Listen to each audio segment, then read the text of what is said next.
My name is Mario Enriquez. I am a co-owner of Garagiste Wine Room and Merchant, along with Eric Prado, other co-owner, Garagiste Wine Room and Merchant. We've known each other for about 7 years at this point, and going through the certification process for the Quartermaster Sommeliers. And we always kind of knew that we had a mutual idea of owning our own business at some point, and we kind of see eye to eye on a lot of things. So we decided that we would finally make it happen about 2 years ago. Shook hands on it and opened last November. It's just been a dream of both of ours, and we finally decided that we would make it happen. Took about 2 years, opened, about 10 months ago? Yeah, give or take. Yeah. We're located on the corner of California and Casino Center down in the Arts District of Las Vegas. Basically, kind of right in between the Strip and then the old Fremont Street of downtown. This area is definitely up and coming with Main Street, right down the street from us. And it's a lot of, local guests, basically. A lot of local businesses, small business owners, all driven by art and smaller, kind of niche type businesses, whether it be bars, restaurants, clothing stores, antique shops, different things like that. Just a great place for locals to come, kind of walk around. We're located in like an 18-block radius, basically. That is the Arts District itself. So there's a lot of cool options down here in this area of town. It's definitely a unique experience to Las Vegas. The concept that we have here being a sommelier-run local wine shop as well as a wine bar, with the ability to not only taste here at the bar, but also to purchase bottles or cases of wine to go. It's something that just doesn't exist in Las Vegas, and so we enjoyed visiting places like this around the country, and we wanted to bring it to Las Vegas. And so it's definitely unique as far as the experience goes for guests on a local level, because it hasn't existed on the local level before. So just the curation of the wines and the beers and the ciders that we offer, along with our kind of years long of study, innate knowledge and intimate knowledge of the products that we offer, should lead to a pretty cool, very deep dive, unique experience of our establishment. Wine is all of the above, I don't remember who said it, but wine is liquid poetry, or poetry in a bottle. Wine's been around for hundreds, thousands of years for that matter. It's basically the history of the world, through basically where there was water, there was wine. Wine has always been around. So it goes beyond, the winemaker's touch. It's everything from nature, from, things being sustainable, from farming practices. It's all wrapped up into one, beautiful thing. So to me, it definitely is art, culture, everything. You can't have a meal without wine, or at least you shouldn't. I think you agree. Absolutely. And just like Eric was saying, it is tied to history, and so in learning about this stuff, we have to learn history of the world, because just the migration patterns of humankind and the different political systems that have governed the way wine's been made throughout thousands of years, ties very closely to the cultural beliefs of whatever area we're talking about.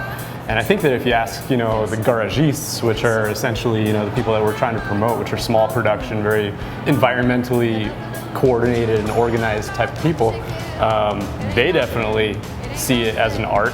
They're artists. There's so many things that the winemaker can utilize to create their product.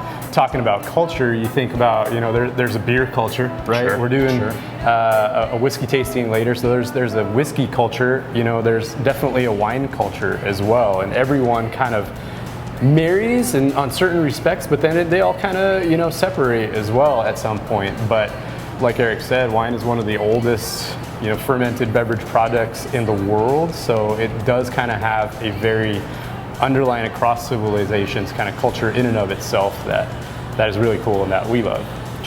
100%. Like Mario said earlier, we opened the doors November 1st. We were cruising along, and then COVID-19 hit. Like everywhere else in the country and the world for that matter, we were kind of forced to shut down. Luckily for us, we have the ability to sell food, so we were deemed essential by the city.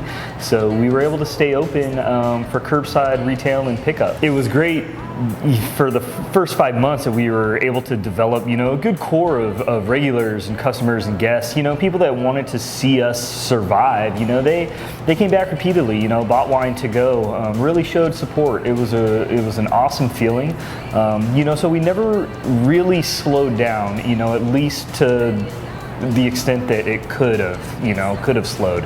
And then recently, we were deemed okay to open up back on the inside. We opted to open the patio first, just to do things safely, do things the right way. So we did that for about a month, and we just recently opened the doors to the inside again. We're not currently seating the bar, but we're just trying to do things, safely, properly, with everybody's best intention in mind, and still trying to deliver what we deliver. Still trying to be true to who we are, just show everyone a good time, in these crazy times. So it's very unprecedented, but we're very grateful for the city, for all the support we've had. I don't think we could have hoped for anything more. Yeah. That's a loaded question right there. One of the things that we've been able to do here at Garagiste is utilize our connections and our experience and our knowledge of the world of wine to bring in some really cool small production stuff that has never seen the Vegas market before.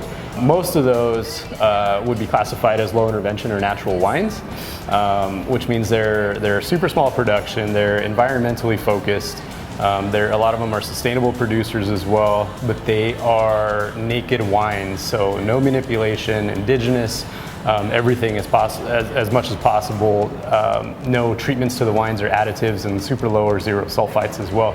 So those wines have never really been available to the broader Las Vegas market, and that's something that we've been able to do since we opened, just with the relationships in the industry that we've been able to develop over the years. And so I would say that that's probably the most unique aspect of what we offer currently, is that we are one of the only places, if not the only place in Las Vegas, to get natural wines.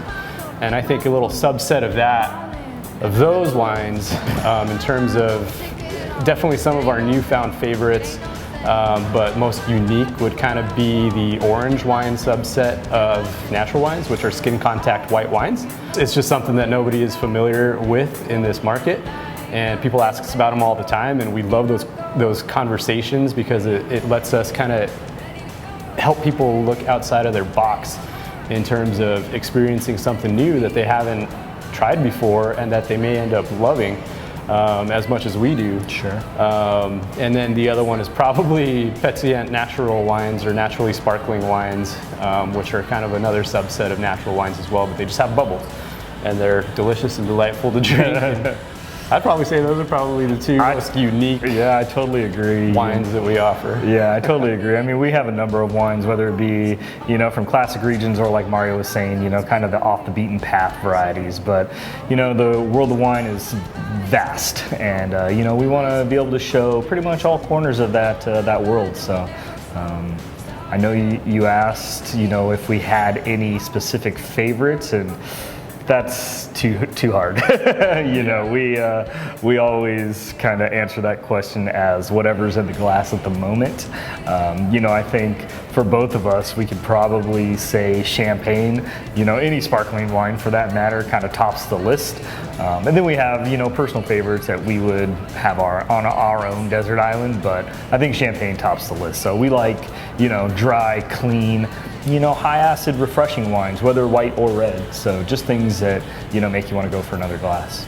First and foremost, go to our website, read a little bit about us. We've definitely got years of experience in the industry, so hopefully that helps people gain a little bit of trust as soon as they walk in the door and speaking with us. And we relish conversation, so please ask us as many questions as you want about anything on our list. We do have, like Eric said, a lot of obscure stuff on the list that we love talking about. But also, through our website, you can sign up for our wine club, in which you can get some really cool wines at some discounted prices that we offer throughout the week and throughout the month.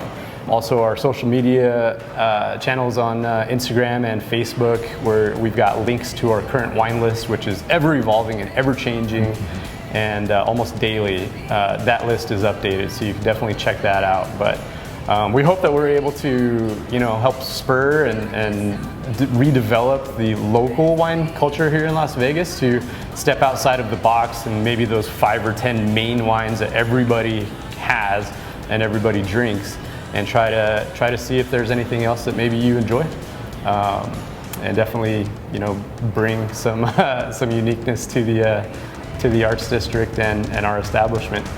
Yeah, just keep drinking. It's just fermented grape juice, so just keep it fun. It shouldn't get too complicated. But yeah, just keep drinking, have fun with it.